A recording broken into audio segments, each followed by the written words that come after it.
My name is Tula Meadows. I'm 28. I wish you were never born. My father said that, at my own birthday dinner, in front of 43 people. The candles on the cake were still lit. Nobody moved. Nobody said a word. My stepmother nodded like he'd just confirmed the weather forecast. My half-sister pointed her phone at my face and kept recording. That was 4 months ago. Since then, I haven't raised my voice. I haven't cried in front of a single person.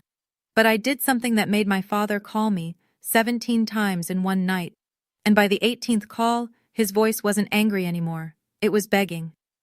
Before I go on, please take a moment to like and subscribe, but only if you genuinely connect with this story. Drop a comment with your city and what time it is where you are right now. Now let me take you back to 3 days before my birthday, the night I found out what the party was really for.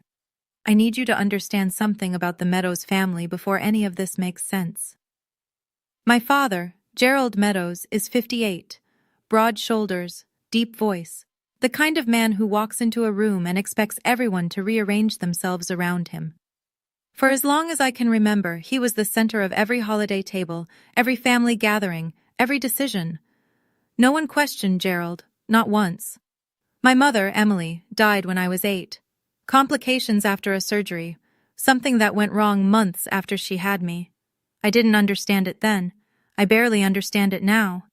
But what I understood early, what I felt in every silence, every skipped bedtime story, every look my father gave me when he thought I wasn't watching, was this. He blamed me. He never said it out loud. Not back then. He didn't need to. It lived in the things he didn't do. He didn't come to my school plays. He didn't hang my drawings on the fridge. When I got the flu in 4th grade, it was my grandmother, Eleanor, who drove 40 minutes to pick me up. Not him. Eleanor was my father's mother. She was the only person in that house who made me feel like I had a right to exist. She called me my girl. She came to every single recital. She died 2 years ago, and some days I still reach for my phone to call her. After my mother passed, my father remarried. Linda Holt became Linda Holt Meadows. She brought Brielle, her daughter, from a previous marriage. Brielle was 4 years younger than me, blonde, loud, and instantly, permanently, the favorite. I was moved to the smallest room upstairs. My mother's photos came down. Linda's went up. And that was just the beginning. 4 years ago, my father lost his job at a logistics company. Downsizing, they said. He never looked for another one. I was already working as a registered nurse at the community hospital. 12-hour shifts, night rotations, the kind of tired that sits behind your eyes and doesn't leave. When the first mortgage notice came, Gerald left it on the kitchen counter without a word. Linda mentioned it at dinner like she was commenting on the weather. Someone should probably handle that, she said. She looked at me. So I handled it. The mortgage, the electric, the water, the property tax, the homeowner's insurance. $2,800 a month straight from my paycheck. I set up autopay so I wouldn't have to think about it. I told myself it was temporary. Gerald would find work. Things would balance out. They didn't. Instead, Linda got comfortable. She discovered my credit card had a supplementary card, one she'd somehow talked Gerald into authorizing. I'd see charges I didn't make. A $300 coat for Brielle, shoes, a handbag, then a $1,200 designer bag charged 3 weeks before my birthday. When I brought it up, Gerald shut me down in 4 words. She's your sister, Tula. She wasn't, but I stopped correcting him years ago. What kept me quiet was a promise. Eleanor, in her last weeks, held my hand and said, "Keep this family together, my girl. They'll fall apart without you." I believed her. I thought if I just kept paying, kept showing up, kept being the responsible one, eventually they'd see me. Eventually my father would look at me and see something other than the daughter who cost him his wife. I was wrong. But that $1,200 bag? That was the first crack. 3 nights before my birthday, I came home from a double shift at 1 a.m. The house was supposed to be dark. It wasn't. A light bled from under the kitchen door, and I could hear voices, low, deliberate, the kind people use when they don't want to be overheard.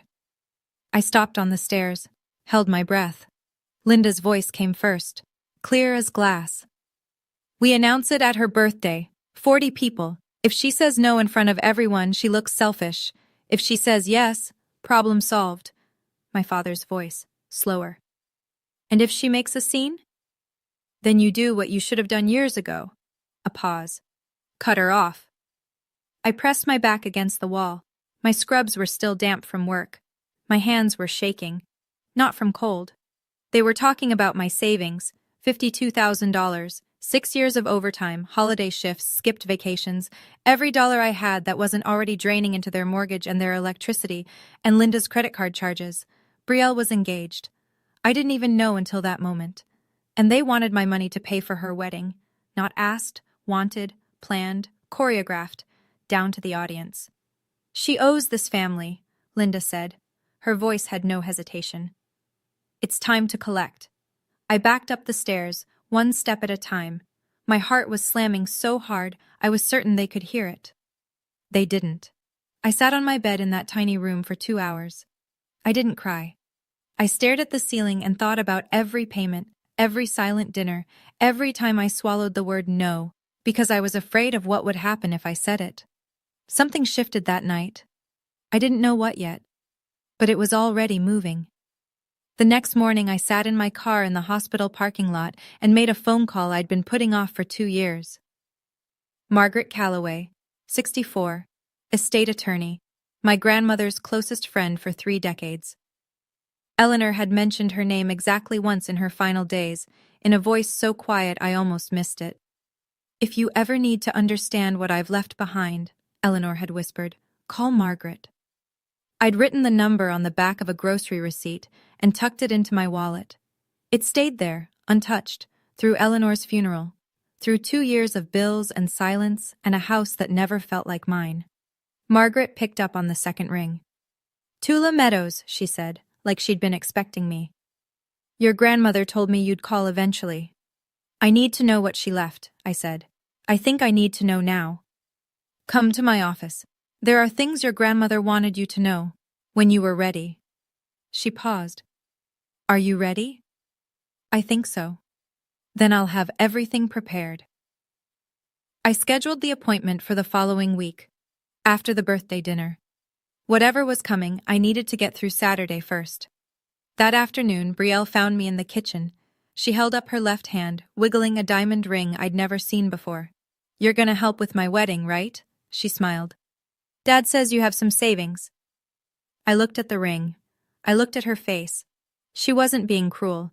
She genuinely believed I existed to fund her life. That was worse.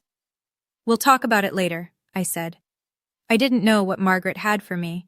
But I knew one thing. Whatever Eleanor left behind, she left it for a reason.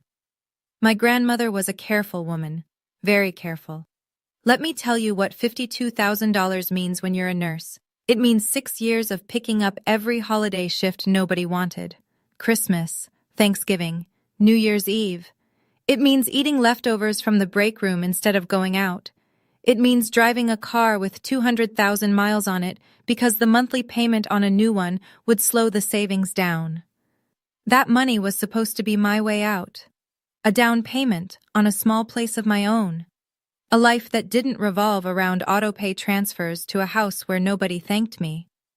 If I gave it to Brielle's wedding, I'd be starting from zero at 28 with nothing to show for a decade of work. No safety net, no future, just a pretty reception I helped pay for and a seat at the back of the church. But here's the thing that burned the most. It wasn't the money, it was the pattern. When I was 18, I applied for a nursing scholarship. Full tuition. I got accepted. The letter arrived in a white envelope addressed to me, and I never saw it. I found out 2 years later, by accident, when a former teacher mentioned it at a grocery store. Didn't you take that scholarship, Tula? You were the top candidate. I went home and searched, found the opened envelope in my father's desk drawer, shoved behind old tax forms. He'd read it. He never told me. When I confronted him, he didn't even flinch. You weren't ready, he said. You would have failed. I paid my own way through nursing school. Loans, night shifts at a diner, 3 years of sleeping 4 hours a night. Every time I built something, he found a way to take it. This time, I decided to stop handing him the hammer. In the Meadows family, Gerald was the oldest brother. That meant something. In our family, The oldest didn't just lead, he narrated. He decided who was generous and who was selfish, who was loyal and who was difficult. The rest followed because it was easier than fighting.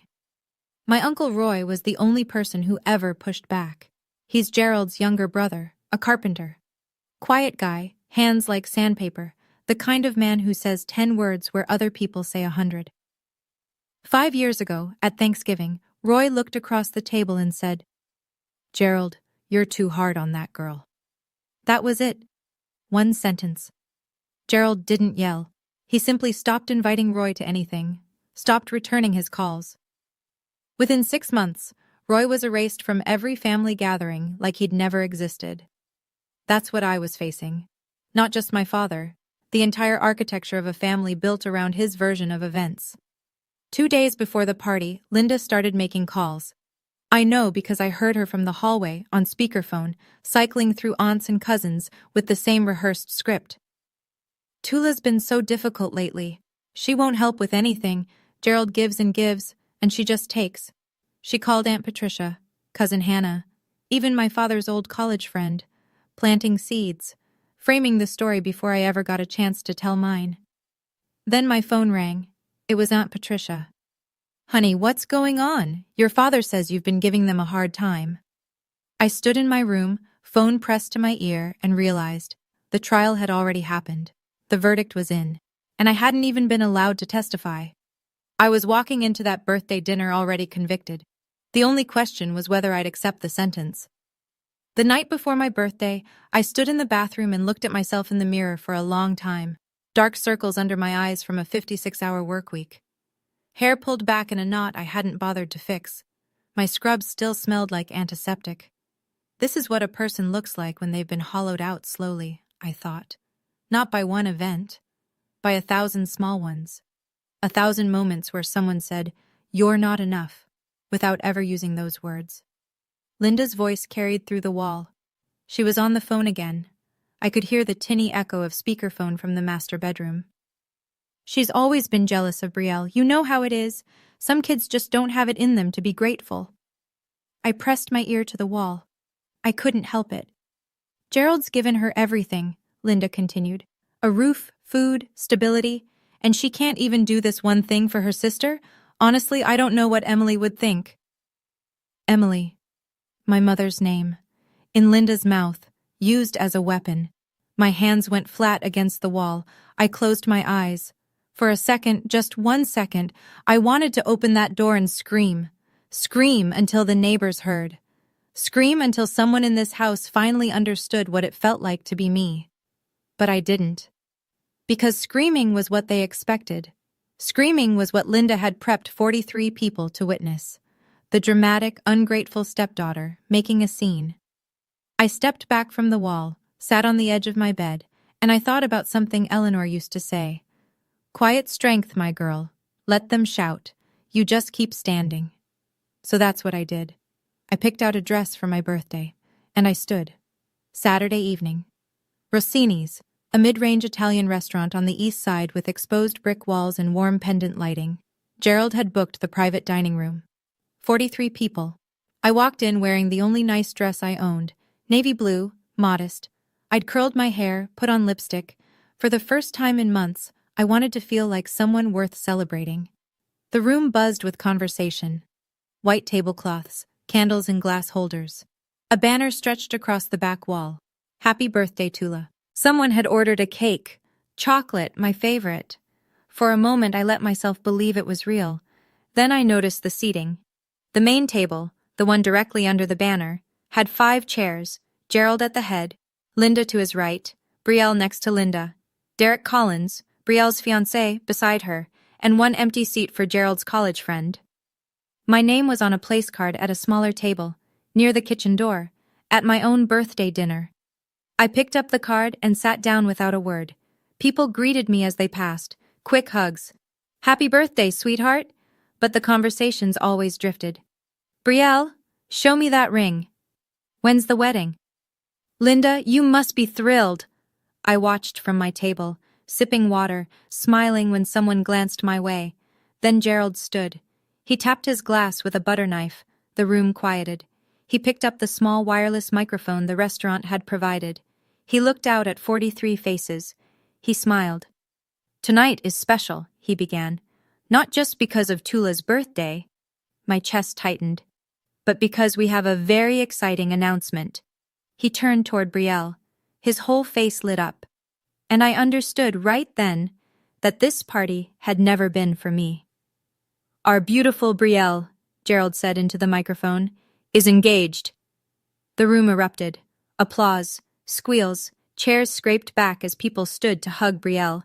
She rose from the main table, hand extended, diamond catching the pendant light like a tiny spotlight built just for her. For the next 10 minutes, my birthday evaporated. Aunt Patricia clasped Brielle's hand and examined the ring. Cousin Hannah took a photo for Instagram. Gerald's college friend clapped Derek on the back. Linda stood behind Brielle, one hand on her daughter's shoulder, beaming like she'd just won something. No one looked at me. I sat at my table by the kitchen door. The cake with my name on it sat untouched at the end of the buffet. The candles hadn't been lit. Derek caught my eye once. He was standing slightly apart from the circle around Brielle, his jaw tight. He gave me a look I couldn't quite read, not pity exactly, something closer to recognition. Like he saw what was happening, but didn't know what to do about it. Then the room settled. People returned to their seats. Gerald stayed standing, microphone still in hand. "Now," he said. His voice shifted, warmer, practiced. He turned toward me. "Tula, honey, come here for a second." 43 people looked at me. I stood, walked to the main table. My heels clicked against the tile floor. Gerald put a hand on my shoulder, firm, performative. "Family takes care of family," he said to the room. "And now that Brielle's big day is coming, we need to pull together." He looked directly at me. "Tula, we need to talk about the wedding budget. Not in private, not later. Here, now, in front of everyone, exactly as Linda had planned." "Tula has been very responsible with her finances," Gerald said, addressing the room like a keynote speaker.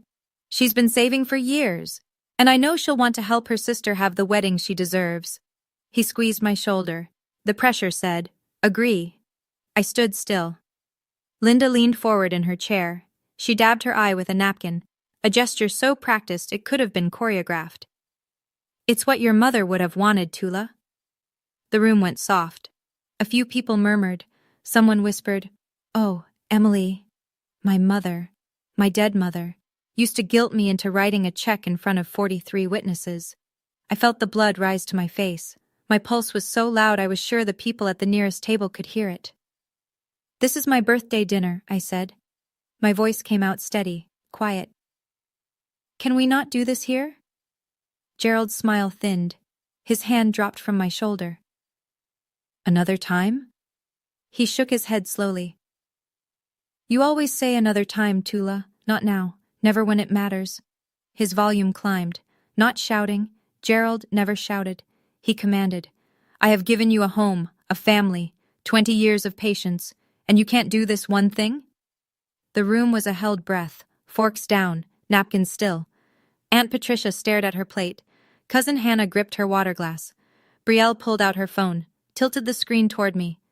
A tiny red dot blinked in the corner. Recording. I looked at the dot. I looked at Brielle. Her thumb hovered over the screen. For 1 second, her hand trembled, like she almost lowered it.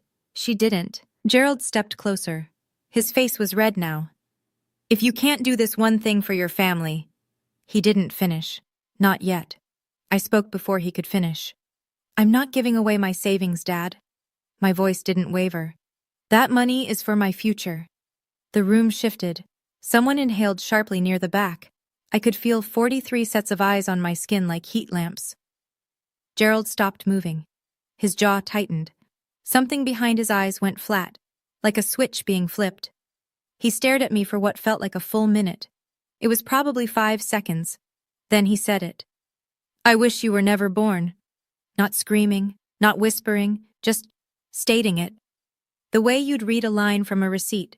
Factual, final. The room didn't gasp. It froze. Sound left the space entirely. I could hear the muffled clink of dishes from the kitchen behind the wall. The instrumental music from the overhead speakers suddenly felt obscene, like someone playing a flute at a car accident. Aunt Patricia set her fork down very slowly. Linda didn't speak. She simply looked at Gerald, then at me, and nodded. One small, certain nod. As if she'd been waiting for this sentence for years. Brielle's phone was still pointed at my face. Her hand was shaking now, but she didn't lower it. Derek, behind Brielle, pushed his chair back from the table, not standing, just creating distance.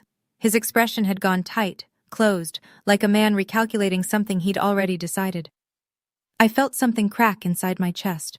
Not break, crack, like ice on a pond in early spring, quiet, deep, the kind of fracture you can't see from the surface. I looked at my father. I looked at the room full of people who heard those words and chose silence. And I made a decision. I didn't cry. I picked up my napkin from the table, folded it once, twice, set it down neatly beside my untouched water glass. I looked around the room one more time. 43 people. Some stared at their plates. Some looked at Gerald. A few looked at me. With what? Pity? Shock? I couldn't tell anymore. It didn't matter. Nobody spoke. I turned to the room and said the only thing I had left. Thank you all for coming to my birthday. Then I picked up my bag from the back of my chair, walked across the dining room, and pushed through the door. The night air hit me like cold water. I made it to my car in the parking lot before my hands started shaking. I sat behind the wheel for 3 minutes, gripping it, breathing through my nose like I was coaching a patient through a panic episode. Then I reached for my phone. One contact. One call. Margaret Calloway picked up on the first ring, at 10:15 on a Saturday night. Margaret, I said. I want to come in tomorrow. I'm ready. A pause. Then her voice. Calm, unsurprised, like she'd been keeping a seat warm. I'll have everything prepared, Tula. 9 a.m. I hung up. I didn't know what everything meant yet. I didn't know what Eleanor had left behind, or why Margaret had been waiting for my call for 2 years. All I knew was that my grandmother had never done anything without a reason. She was deliberate about her recipes, her garden, her Sunday phone calls. She would have been deliberate about this too. I turned the key in the ignition and pulled out of the parking lot. I didn't look at the restaurant in the rearview mirror, not once. 6:30 a.m. The house was silent. I'd packed the night before. One suitcase, one duffel bag, only things that were mine, clothes, my nursing license in its frame, a photo of Eleanor and me at the county fair when I was 11. I left everything else. I carried the bags downstairs in 2 trips, stepping over the creaky 3rd step by habit. No one stirred. Gerald's snoring rumbled from behind the master bedroom door. Linda's sleep mask was probably still on. At the kitchen table, I sat down and opened my laptop. 15 minutes of precise, quiet work. First, I transferred my savings to a new account at a different bank. Every cent moved. Second, I called the credit card company's automated line and canceled the supplementary card, effective immediately. Third, I confirmed the lease on a studio apartment 6 miles across town. I toured it the previous week on my lunch break without telling anyone. 400 square feet, clean, mine. Before I left, I placed a single envelope on the kitchen counter. Inside, 4 years of bank statements, every mortgage payment, every insurance premium, every utility bill, every tax installment, highlighted, totaled, dated, $134,000, all from my account, all for this house. No letter, no explanation, no "I told you so." Just numbers. I zipped my jacket, picked up my bags, and walked to the front door. The hallway was still dark. The house smelled like Linda's lavender diffuser and old carpet. I'd lived here for 20 years. I'd paid for it for 4. I turned the knob, stepped outside, and pulled the door shut behind me. It clicked. Soft. Final. I loaded the car and drove east into a sky that was just beginning to turn pink. I did not come back. I want to pause here for a second. If you've ever had to leave a place you called home, not because you wanted to, but because you had no other choice, type "I understand" in the comments. I read every single one. And if you think I should forgive my father or set a permanent boundary, let me know that too. Because the story is about to take a turn I didn't see coming. Here's what I learned later, pieced together from Uncle Roy and Cousin Hannah. Sunday morning. Linda walked into the kitchen around 9. She noticed the envelope on the counter but pushed it aside to make coffee. She climbed the stairs to tell me breakfast was ready, not out of kindness, out of habit. My room was empty, closet cleared, bed stripped to the mattress. She called Gerald. Her voice was flat, almost amused. She actually left. Gerald came upstairs, looked at the bare room, shrugged. Good, let her sulk. She'll be back by Friday. He went downstairs and turned on the television. Brielle woke up next. She reached for her phone and opened the banking app. The supplementary credit card was declined, frozen, canceled. She called me. Voicemail, called again. Voicemail. She walked into the living room, phone in hand. My card's not working. Did Tula do something? Gerald glanced at her. She's throwing a tantrum. It'll pass. Linda found the envelope on the counter again. She picked it up, weighed it in her hand, then set it back down unopened. Probably some dramatic goodbye letter, she said. I'm not giving her the satisfaction. By Monday afternoon, Gerald had called me 4 times, each time voicemail. He left one message. Tula, this is childish. Call me back. By Wednesday, silence from my end. Not a single text, email, or returned call. Gerald told Aunt Patricia I was going through a phase. He told his college friend I was being emotional about the birthday thing. He told Roy, actually, he didn't tell Roy anything. They still weren't speaking, and the envelope sat on the kitchen counter untouched. A time bomb no one bothered to open. Day 5. The electric company sent an automated notice, past due. Gerald called their customer service line, gave his name, asked for the account details. I'm sorry, sir. The account is registered to Atula Meadows. He blinked. That's my daughter. I live at this address. We can only discuss account details with the registered holder. He hung up, stared at the phone. Day 7. A letter from the bank. Not a bill, a formal notice. Mortgage payment overdue. He tore open the envelope standing at the mailbox. The name on the mortgage, Tula E. Meadows. Gerald read it twice. Then he carried it inside and dropped it on the kitchen table in front of Linda. What the hell is this? Linda picked it up. Her eyes scanned the page. Her mouth opened, closed. That's impossible. This is our house. That's what I said. Gerald went to the filing cabinet in the hallway closet, the one he hadn't opened in years. He pulled folders, tax returns, old pay stubs, insurance papers. He searched for a deed, a title, anything with his name on it. Nothing. Not a single document tied him to the house. Then Linda remembered the envelope. She walked back to the kitchen counter. The white envelope was still there, now with a coffee ring on one corner. She tore it open. Pages. Dozens of pages. Bank statements going back 4 years. Each one highlighted. Each one showing auto-pay withdrawals from Tula's checking account. Mortgage, electric, water, insurance, tax. Total $134,000. Linda sat down. She didn't speak for a long time. Gerald stood behind her, reading over her shoulder. His face had gone gray. But they still didn't know the worst part. The house wasn't just in my name because of payments. It had never been in Gerald's name, not once. Gerald did what Gerald always did when he lost control. He picked up the phone and started narrating. Within 24 hours, half the family had heard his version. Tula walked out. Tula canceled the credit card. Tula stopped paying bills. She's punishing us because she didn't get enough attention at her birthday. Some people believed him. They always had. But something was different this time. Some people remembered that night at Rossini's. They remembered Gerald's face when he said those words. They remembered the silence that followed. And they remembered that not a single person in that room, including themselves, had stood up. Cousin Hannah called me on a Thursday evening. I almost didn't answer. But Hannah and I had been close once, before Gerald's gravity pulled everyone into his orbit. Tula, what's going on? Your dad says you're trying to punish them. I leaned against my kitchen counter. My kitchen counter, in my studio apartment, where the only sounds were mine. Hannah, I said. Did he tell you what he said to me at my birthday? Silence. What did he say? Ask him. Ask him in front of people. She didn't respond for a moment. Then, quietly. I was there, Tula. I heard it. I didn't know what to do. I know, I said. Nobody did.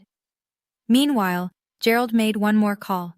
He drove to Uncle Roy's house, the brother he hadn't spoken to in 2 years, and knocked on the door. Roy opened it, looked at Gerald for a long time. I need your help, Gerald said. Tula's gone off the deep end. Roy leaned against the doorframe. Gerald, did you really say that to her? At her birthday? Gerald's jaw tightened. She provoked me. Roy shook his head, slowly. A father doesn't say that, not to his child, not ever. And he closed the door. He found me on a Tuesday, I don't know how. I suspect he called the hospital and someone mentioned seeing me near the east side. Or maybe he drove around until he spotted my car.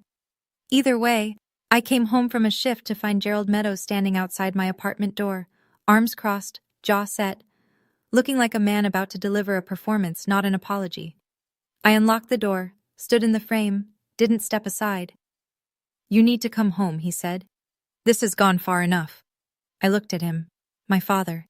58 years old, gray at the temples, the same broad shoulders, the same voice that used to fill every room.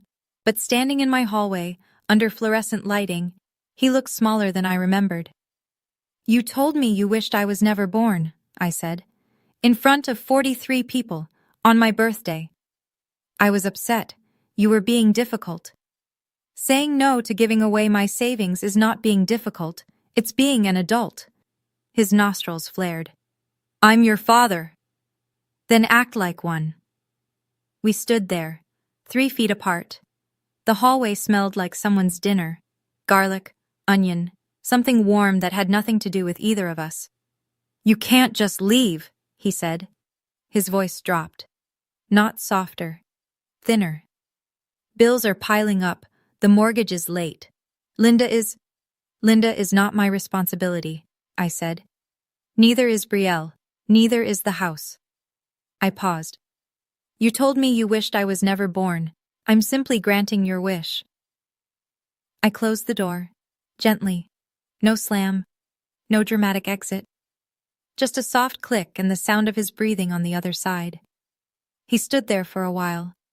I know because I watched the shadow of his shoes under the door. Then he left. But he didn't know what was coming next. 2 weeks after I left, Gerald called a family meeting.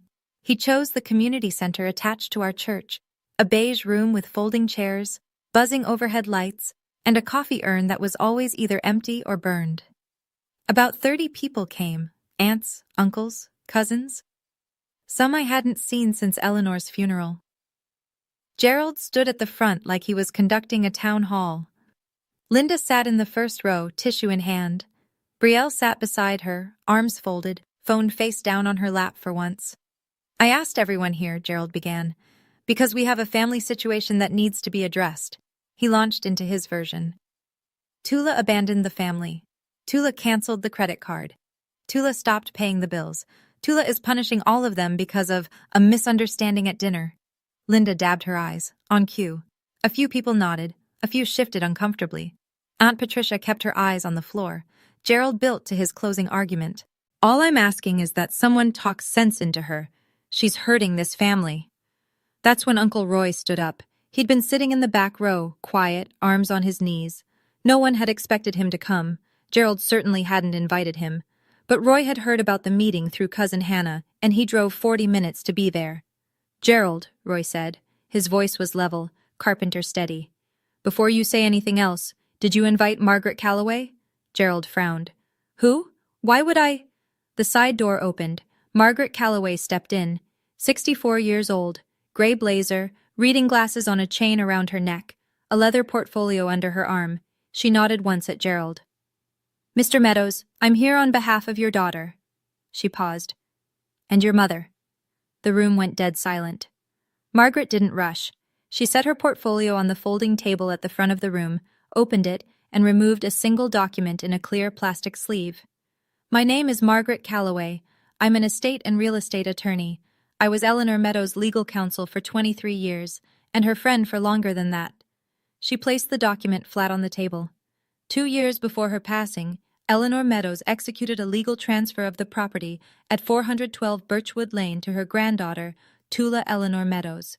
The transfer was notarized, recorded with the county, and is fully binding. She slid the document forward. The deed, clear as daylight. Gerald stared at it.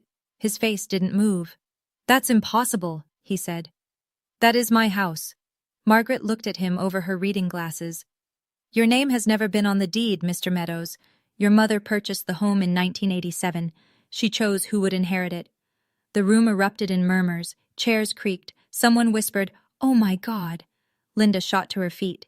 "That can't be right. We've lived there for—" "You've lived there as permitted occupants," Margaret said, "not as owners." Gerald's hands gripped the edge of his chair. "My mother would never do this behind my back." Roy stood again. He'd been quiet until now. "She did, Gerald." His voice was low but firm. "I was there. I witnessed the signing." The room turned to Roy, 30 faces, recalculating. Gerald stared at his brother. "You knew?" "Mom asked me to be there. She said you'd understand eventually." Roy swallowed. "She also said you probably wouldn't." Gerald opened his mouth. Nothing came out. Linda grabbed Brielle's arm. Brielle shook her off, and Margaret calmly reached into her portfolio for the next set of documents. "In addition," Margaret continued, unclipping a thick stack of highlighted pages, "over the past 4 years, Tula Meadows has personally paid the full mortgage, homeowner's insurance, property tax, and all utilities for the property at 412 Birchwood Lane." She spread the statements across the table like a dealer laying out cards. Mortgage, $1,400 per month. Insurance, $380 quarterly. Property tax, $4,200 annually. Utilities, averaging $600 per month. She adjusted her glasses. Total personal expenditure, approximately $134,000. All documented, all from Tula's individual checking account. The room didn't erupt this time. It sank.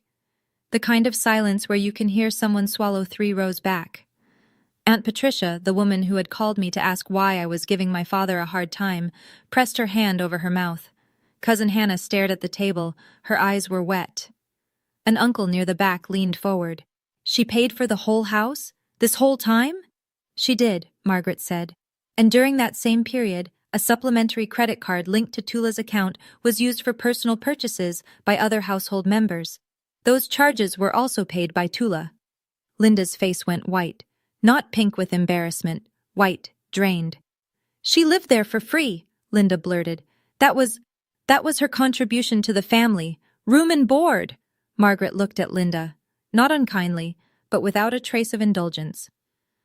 "Mrs. Meadows, Tula was paying the mortgage on a property she legally owns. If anything, she was subsidizing your housing." Someone in the back row let out a breath that was almost a laugh. Gerald hadn't moved. He sat with both hands on his knees, staring at the bank statements from 4 feet away, as if looking at them too closely might make them more real. These were numbers, not opinions. Numbers don't take sides. Aunt Patricia stood first. She was 61, 5'2", and had never raised her voice at a family gathering in her life. She looked at Gerald the way you look at someone you're seeing clearly for the first time. "Gerald," she said, "you stood in that restaurant and told that girl you wished she was never born. The girl who paid for your roof?" Gerald didn't answer. Cousin Hannah spoke next, her voice cracking. "I called her. I called Tula and accused her of being selfish. She didn't even defend herself. She just asked if I knew what you said." Uncle Ray, Gerald's cousin from Ohio, crossed his arms. "Eleanor knew. She saw this coming. That's why she did what she did." Gerald tried to regain the room. He straightened in his chair, squared his shoulders, and used the voice that had controlled this family for decades. "This is a family matter. Margaret, I think you should leave." Margaret closed her portfolio with one smooth motion. "I was asked to present a file. The file has been presented." She nodded once. "Good evening." She walked out the side door. No drama. No final word. Just a woman who had done exactly what she came to do. The door clicked shut. Gerald looked around the room. 30 faces. Not one of them was on his side. Roy sat back down, arms folded. Patricia shook her head. Hannah wiped her eyes. Linda grabbed Brielle's wrist. We're leaving. Brielle pulled her arm free. No, Brielle said. It was one word. Quiet. But Linda's head snapped toward her daughter like she'd been slapped. Brielle! I said no, Mom. It was the first time I'd ever heard Brielle refuse Linda anything. I wasn't in that room, but Roy told me about it later, and when he described that moment, even he sounded surprised. I want to ask you something real. If you were in my shoes right now, knowing everything you know, would you give Gerald a second chance, or would you draw the line for good? Type second chance or boundary in the comments. I read every single one, and I'd love to hear your take. Now let me tell you what I decided, because it wasn't simple. 2 days after the family meeting, Margaret sent a formal letter to Gerald and Linda. 60-day notice to vacate the property at 412 Birchwood Lane. It was typed on firm letterhead, sent certified mail. Every line was legally precise, procedurally clean, and completely within my rights as the property owner. I didn't send it myself. I didn't attach a personal note. Margaret handled it the way she handled everything, correctly. That night, Gerald called me 17 times. Calls 1 through 10 were angry. I know because I listened to the voicemails the next morning in order, like chapters of a book I already knew the ending to. You think this is funny? This is my family's house. You ungrateful. Click. Calls 11 through 15 shifted, harder to listen to. The anger started to crack, and underneath it was something thinner. Desperation. Tula, we can talk about this. Just tell Margaret to pull the letter back. I'll apologize. Is that what you want? Call 16 was silence. 28 seconds of breathing, then he hung up. Call 17. The last one. Gerald's voice stripped of everything. No authority, no performance. Tula, please. Where are we supposed to go? I sat on the edge of my bed in my studio apartment, morning light through the window, a mug of coffee going cold on the nightstand. I played that last voicemail twice. I didn't feel victory. I didn't feel satisfaction or vindication or any of the things people think you're supposed to feel when the person who hurt you finally breaks. I felt something quieter, like setting down a bag I'd been carrying for 20 years and realizing how badly my shoulders ached. I saved the voicemail, closed my phone, and went to work. I had a 12-hour shift. Patients needed me. That hadn't changed. 3 days later, Brielle called. I almost didn't pick up, but something made me tap the green button.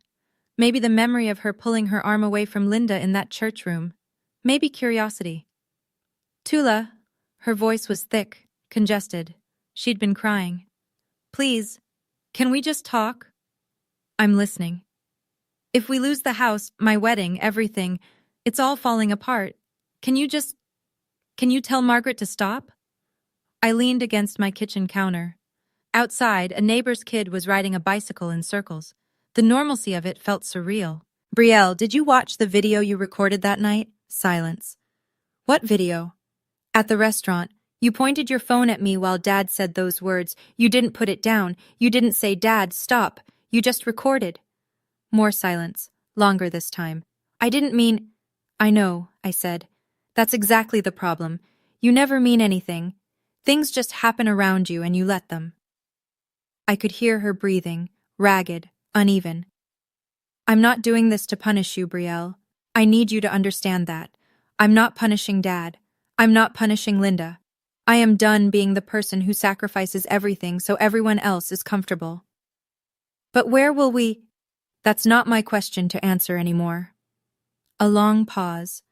I could hear Linda's voice in the background, muffled, urgent, coaching Brielle on what to say next. I have to go, I said. Tula, wait. Brielle, I wish you well. I really do. But this conversation is over. I hung up. Set the phone face down on the counter. It was the gentlest ending I could offer. And it was still one of the hardest things I've ever done. But it wasn't the last call I received that week. The call came on a Friday evening. I didn't recognize the number, almost let it go to voicemail. But I'd had enough voicemails for one lifetime, so I answered. Tula, this is Derek Collins. I set down the takeout container I'd been eating from. Brielle's fiancé. We'd never spoken one-on-one before. Not once. I know this is unexpected, he said. His voice was careful, measured, like a man who'd spent days rehearsing this call. I wanted to say something, and I think I owe it to you to say it directly. I'm listening. I was there that night. At the restaurant, I saw what happened. A breath. I should have said something. I should have stood up. I didn't, and I'm sorry. I stared at the wall of my apartment. A crack ran along the plaster near the ceiling. I'd been meaning to mention it to the landlord. Thank you, Derek.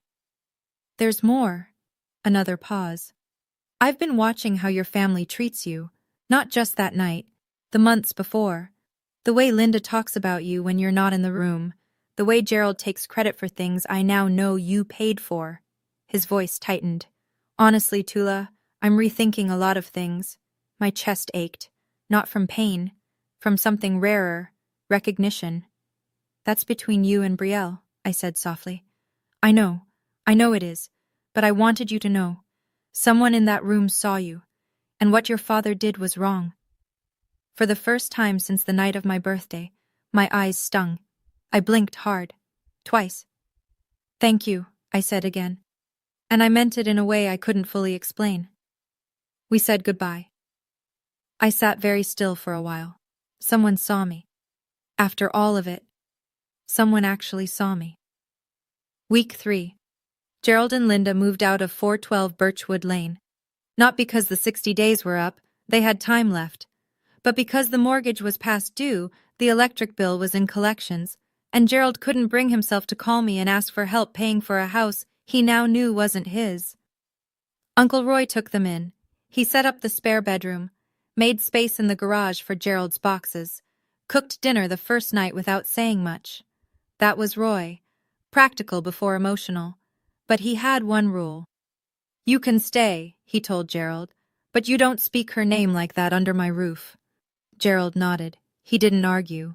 According to Roy, it was the first time in decades that Gerald accepted a condition from his younger brother without pushback. The wider family knew everything now. Margaret's presentation at the church had traveled through the Meadows network like a shockwave. Aunt Patricia called to apologize. Cousin Hannah sent a long text that ended with, I should have spoken up that night. I'm sorry I didn't. 4 or 5 other relatives reached out, some awkward, some tearful, some just short messages, thinking of you. Linda, meanwhile, tried a different strategy. She posted on Facebook a long, emotional status about being forced out of our home by a vindictive stepdaughter. She tagged 6 family members and added a crying emoji. It lasted 2 hours. Cousin Hannah replied with a screenshot of the bank statements, names and account numbers blacked out, but the totals clear. 23 people saw it before Linda deleted the entire post. Brielle's social media went dark. Her Instagram, which usually posted 3 times a day, showed nothing for the first time in years. The silence from that corner was louder than anything she'd ever posted. Margaret delivered the second envelope on a gray Wednesday morning. She'd been holding it for 2 years, sealed, handwritten, with instructions from Eleanor that were specific down to the timing. Give this to Gerald only after he learns the truth about the house. Eleanor had known. She'd known how this story would unfold. Maybe not the details, but the shape of it. The inevitability. Roy told me later what happened. Gerald was alone in Roy's spare bedroom. Margaret had dropped the envelope at the front door with Roy, who carried it upstairs and set it on the dresser. From Mom, Roy said. Margaret says she wanted you to have it when you were ready. Gerald stared at the envelope for an hour before he opened it. The letter was 2 pages. Eleanor's handwriting. Neat, slanted slightly to the right, the way she wrote recipe cards and birthday notes. I never read the full thing. Gerald never showed it to anyone. But Roy saw him afterward, and the parts Gerald eventually repeated, in fragments over weeks, were enough. Eleanor wrote that she loved her son. She also wrote that she'd watched him punish a child for a grief that was never that child's fault. You blame her for Emily's death, she wrote, but Emily died loving both of you. Don't punish the living for the grief of losing. She explained why she gave the house to me, not as punishment, as protection. Tula is the only one in this house who knows how to love without keeping score. She's also the only one who would never ask for what she deserves, so I'm making sure she has it whether she asks or not. Gerald sat in that room for a very long time. When he came downstairs, his eyes were red. He didn't say a word. He called me 2 weeks later. I almost didn't answer. I'd gotten used to silence by then. The good kind. The kind that belongs to you because no one is filling it with demands. But I picked up. I don't entirely know why. Maybe because it was the first time he'd called just once, at a normal hour, without following up 17 more times. Tula. Dad. A long pause. I could hear Roy's house in the background. A clock ticking. Something humming. A refrigerator, maybe. I read Mom's letter, he said. I waited. I don't... He stopped. Started over. His voice was rough, unsteady, like he was speaking a language he hadn't used in years. I don't know how to fix this. I pressed the phone against my ear, closed my eyes. I'm not asking you to fix it, Dad. I'm asking you to stop breaking it. He didn't respond right away. When he spoke again, it was barely above a whisper. Can I see you? Not yet. When? I don't know. Maybe someday. But only if things are actually different, not performed. Different. Silence. Then, okay. No fight, no lecture, no, after everything I've done for you. Just, okay. We stayed on the line for another 10 seconds without speaking. Then I said goodbye, and I hung up. I stood by the window in my apartment. The sun was setting behind the buildings across the street, turning everything gold and long-shadowed. I wasn't forgiving him. I want to be clear about that. Forgiveness isn't a phone call. It's not a single moment. It's a process that requires evidence, not just words. And I hadn't seen evidence yet. But I'd heard something in his voice I'd never heard before. Not an apology, something smaller, something that might, in time, grow into one. Or it might not. And I'd be okay with that too. 3 months later. My apartment is 400 square feet. The hot water takes 90 seconds to warm up. The walls are thin enough that I can hear my neighbor's cat meowing at 5 in the morning. It's mine. I still work at the hospital. Still take night shifts. Still eat leftovers in the break room on Tuesdays. But when I check my bank account now, the number is mine. Every dollar earned, every dollar spent, accounted for on my terms. Uncle Roy comes by every Sunday. He brings coffee from the place on Elm Street and sits on my second-hand couch and tells me about whatever he's building in his shop that week. We don't talk about Gerald much. We don't need to. Cousin Hannah has become something I didn't expect. A real friend.